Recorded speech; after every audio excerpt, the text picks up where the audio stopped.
C'est une affaire que nous vous révélons ce matin et qui provoque des remous au sein de la police nationale dans l'Hérault. À propos de l'attribution des primes exceptionnelles après la première vague du Covid-19. Un décret du gouvernement prévoyait l'attribution de primes fixes pour les fonctionnaires particulièrement exposés au printemps dernier.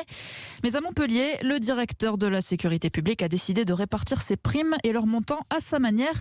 Selon vos informations, Guillaume Bier, une enquête administrative a été ouverte. Oui, et tout figure dans un courrier que nous nous sommes procuré et qui détaille noir sur blanc comment le directeur départemental a voulu partager, je cite, la prime Covid entre tous ses agents. Le problème, c'est que les montants de ces primes étaient fixés par décret et vu l'enveloppe globale, tous les policiers de l'Hérault ne pouvaient pas les toucher, seuls 200 environ étaient concernés. Qu'à cela ne tienne, le directeur a décidé que les fonctionnaires récompensés, qualifiés de porteurs de primes, devraient n'en garder qu'une partie et retirer le reste en liquide pour le donner à leur chef de service chargé de redistribuer les billets aux autres policiers. Effort de partage et d'équité, lit-on dans le courrier.